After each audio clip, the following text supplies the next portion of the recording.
may motivate some in the executive and legislative branches. Our terms have a long-term vista, one that should not be anchored in the result in the political fray. Elected officials, on the other hand, though elected to better represent the interests of their constituents, have often proven otherwise. You know what makes a difficult case? It is not the difficulty in the principles and the law. It is the difficulty in what the result will be. Because we know that if the result favors one politician over the other, we will always get the ad hominem attacks from everyone out there saying, because this is the result, you coddle this person. Whereas in truth and in fact, if you look at the principles, it is there for a reason. And it is there in order to maintain the rule of law and justice and for the long run. Okay. So I guess you also have that feeling. Because once you choose who to prosecute first, sasabihin nila, bakit siya nauna? Hindi ito. So kinakadal nyo yung hinuhuli ninyo. But in reality, you can only do some things initially and then go to the other. And some cases are more difficult to evolve and develop than the other. So I am confident that you here in the Ombudsman know what I mean. To be appointed allows a modicum of freedom from the current systems. We are given the privilege of thinking long-term and planning reform for the duration of our service, much like the SPJI. In theory, this unique position releases us, or is supposed to release us from the anchor of short-term politics. The office and the Ombudsman and the judiciary are responsible for bringing to justice those who violate the law, ensuring vigilance against abuse of power. We don the cloak as arbiters between the people and the justice system by guarding against impunity. The ordinary person cannot directly go head-to-head against these powers, which is where our duty comes in to tip the scales of justice in favor of the oppressed and marginalized. Always in our minds, we should not be thinking whether we should favor this political faction over that political faction. Our true principles are the people who are powerless, who face government on a daily basis, and who see the corruption daily. It is not a political faction over the other. Officials have been caught in corruption cases, signaling the need for intervention by institutions such as ours. Recent events have revealed the need to further strengthen our institutions, streamline our processes, and prevent delays in the administration of justice. Our role as vanguards of justice is now more than ever apparent, and we are called to respond at a crucial time in our justice system. However, we acknowledge the factors which still weaken our independence. Appointed officers might become beholden to their appointers, fostering a sense of obligation. This impairs their judgments. I would always say, after you are appointed by a president, after you are appointed by the person that appointed you, your duty now is no longer to the appointing officer, it is to our people. Let me just share with you one of the first votes that I cast after having been appointed by President Pinoy was to cast that deciding vote, saying that President cannot remove a Deputy Ombudsman. Gonzales versus Executive Secretary. I reached the court, 7-7 sila. And I think they were thinking I would vote in favor of the administration that appointed me. That was one of my first votes, to vote against the administration for me. By the way, that case is also still very relevant to you. Gonzales versus Executive Secretary. Then there is the expectation, even within the judiciary and perhaps in the Ombudsman, that when you are appointed, na dapat kayo nakakausap. To be nakakausap, ideally, means that the judiciary or the Ombudsman can provide accessible justice to litigants, always listening to the burdens of those marginalized by the existing system. Ibig sabihin, dapat nakakausap kayo ng mahirap. Sasabihin sa inyo, ang hirap po dito, ang tagal po namin, nakakulong kami, hindi namin ma-afford yung bail, ang tagal-tagal po yung schedule ng calendar. Yun po yung nakakausap. We weigh the scales of justice, not just by the law, but more importantly, by social justice. However, there has always been the temptation in the halls of power that nakakausap means giving access to those already who are powerful. And that's the bad way that nakakausap tayo. Our original independent position within the framework of checks and balances is compromised by this factor. We are made vulnerable to the machinations of corruption that loom over other departments of government. Being aware of this, we must take stock of the powers vested in us, not by those who appointed us, but by the people whom we serve. Then there is the politics of fear. Fear is a powerful tool for getting people to do what you want.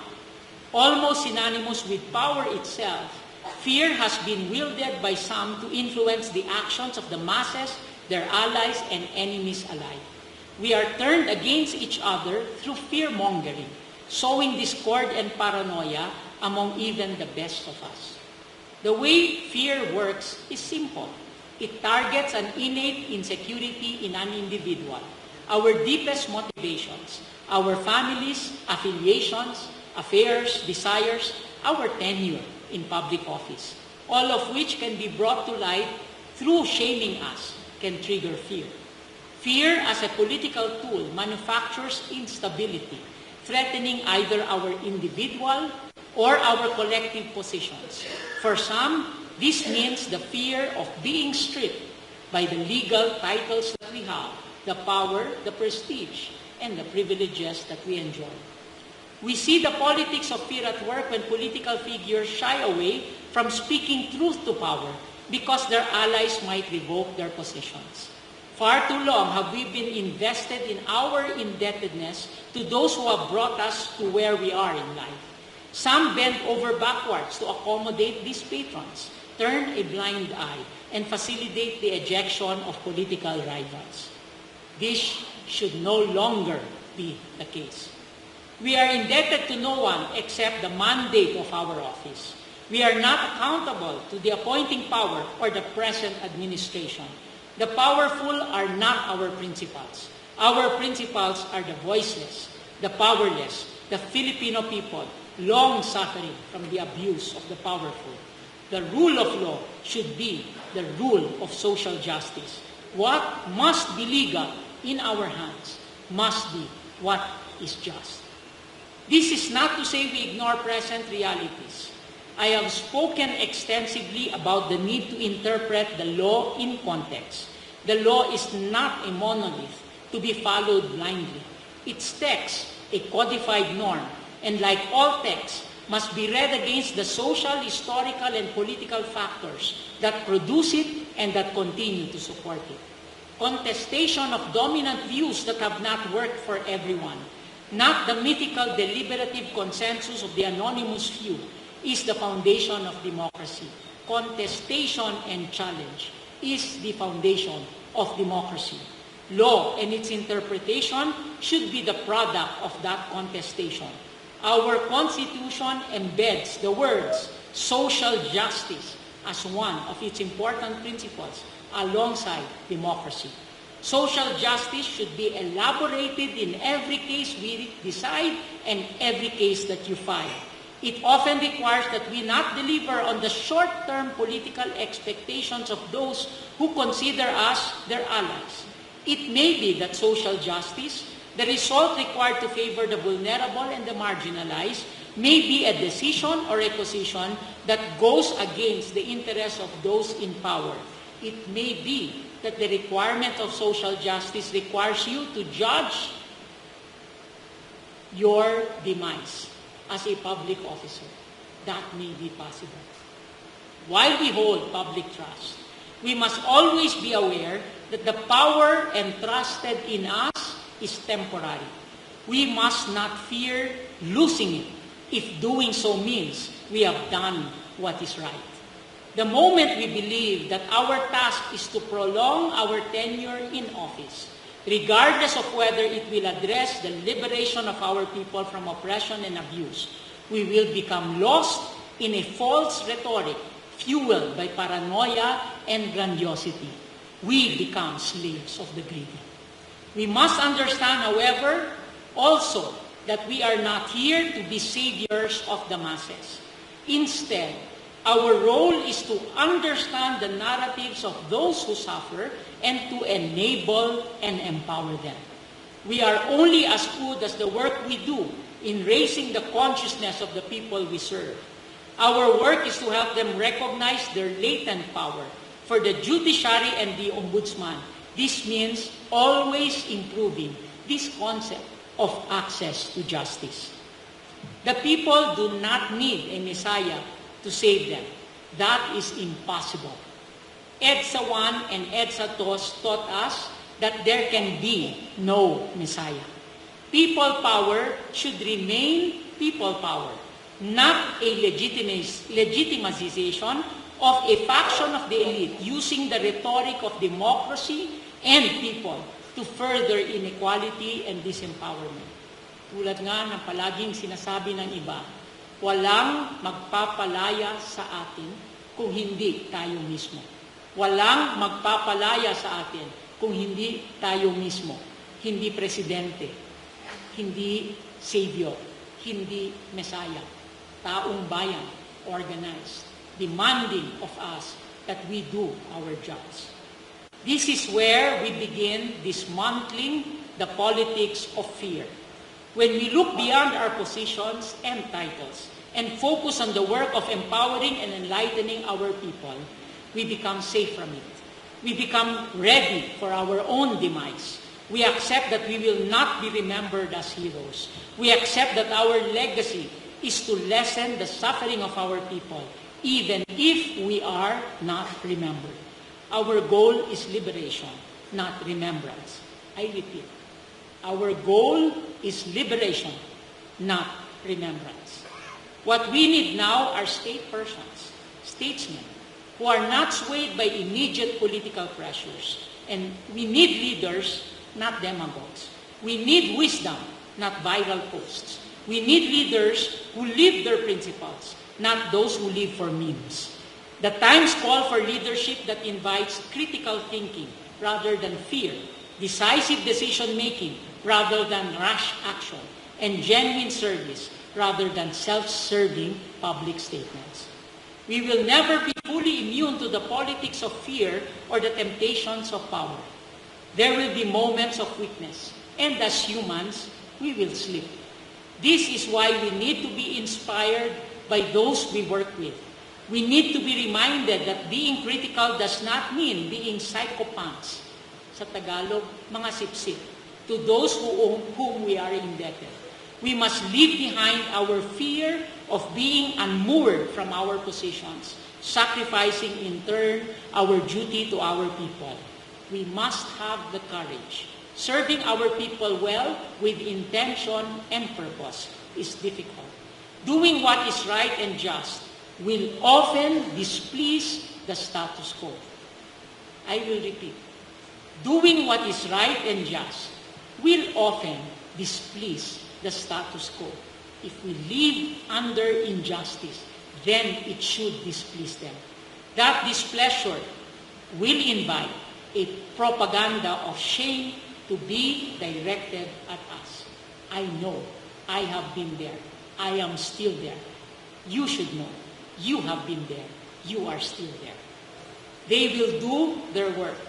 Our response should be to do better. Doing better, we contribute to unmooring the foundations of their greed. Doing better, we will lessen our own people's suffering. If that be the price of our service, then so be it. The key to a fuller understanding of our roles is simple.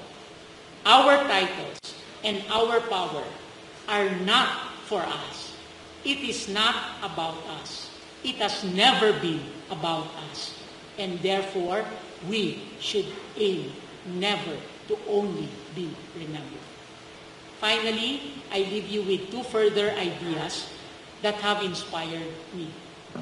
First, the worst emotion to feel at the brink of death, and this is very important, to think about that moment that you die. The worst emotion to feel at that brink of death is regret. Regret means that we live in the present, hoping that we have done better in the past. Regret is best addressed by realizing the privileges we have now. Regret can be avoided by being critically aware of the consequences of choosing convenience right now over discomfort, even though we know that discomfort leads to what is right for others. Do not let regret be the legacy that you leave. Serve with integrity while we still can. Choosing to do nothing or choosing what is convenient but not just is a political act. It not only causes injustice for our people. If we do that, it is the cause of injustice. At some point in our careers, many of us are tempted to simply be quiet. We grow tired. We grow comfortable.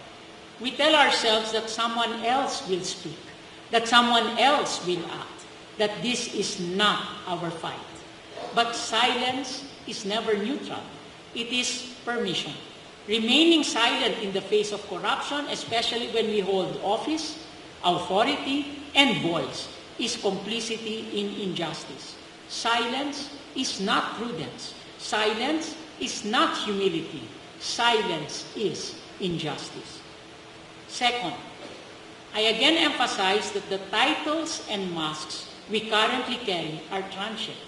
We will be forgotten, and the chase for attribution and remembrance of who we are is a fool's journey.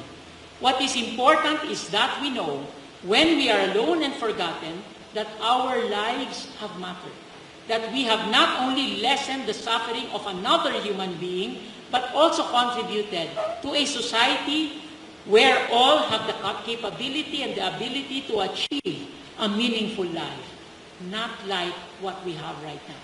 That we have contributed to truly meaningful freedoms. Let us do what is right. Let us do what we can. Our people still suffer. Our people still suffer. Under our watch. We will not fail them. We cannot fail them. Agyamanak, maraming salamat. Thank you. Shukran.